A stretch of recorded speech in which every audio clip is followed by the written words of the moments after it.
Hey everybody, it's Jenny from Norman S. Wright, and we're going to continue with the air distribution topics. This week we're going to discuss the differences between ceiling dependent and independent diffusers. So let's get started.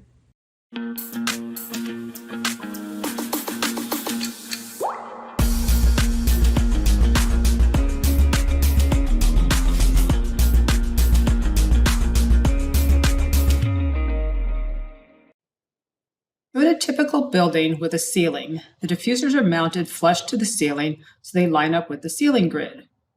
So it kind of looks like this. In an open ceiling design, the diffusers and ductwork are exposed overhead. In last week's podcast, I discussed throw and drop, but I want to do a quick refresher. So if you look at the airflow that comes out of this diffuser, it'll move along the ceiling kind of like this. The throw is the direction away from the diffuser, and then the drop is how it starts falling off the ceiling. In the throw podcast, I didn't discuss what makes the airflow go across the ceiling in the first place, so let's look at that. As the air leaves the diffuser, it creates a little low pressure zone right here at the edge of the diffuser. This low pressure zone creates an effect called the Coanda effect that pulls the air towards the ceiling. This increases the throw of the diffuser along the ceiling. Without this low pressure zone, the airflow would drop off the ceiling. So let's erase the ceiling over here, and this is what happens if you don't have a place for that low pressure zone. So there's no low pressure zone here to pull the air to the ceiling. So let's make a little room here. So how do you maintain your air pattern without a ceiling? Diffusers that perform well in no ceiling applications create the low pressure zone within their back pan.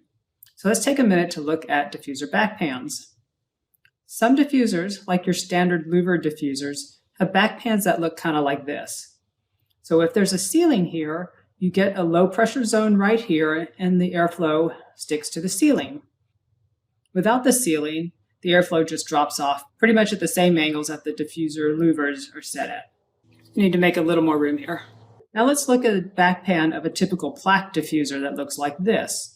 This little corner creates an internal Coanda pocket that helps the diffuser maintain its air pattern without a ceiling. So this diffuser is ceiling dependent, and this diffuser is ceiling independent.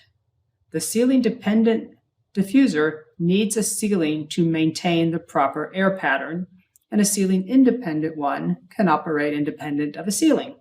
You can usually look at diffuser back pans to see which have an internal Coanda pocket and therefore will be ceiling independent and which are not.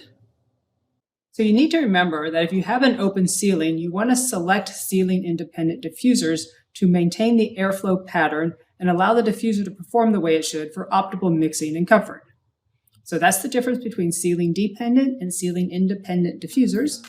Don't forget to like and subscribe to our YouTube channel, and thanks for watching.